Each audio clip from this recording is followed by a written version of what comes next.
Are you having problem on the Eurostar application, like the app is not loading or it's constantly crashing?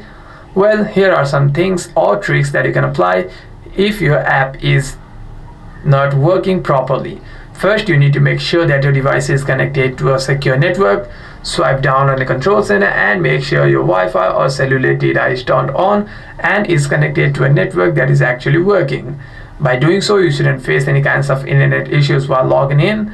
However, if you are facing any other kinds of problem, you want to simply go to your settings, scroll down and tap on General, tap on iPhone Storage, and you want to scroll down and navigate yourself to the Eurostar application. Tap on Eurostar app and simply tap on Offload application.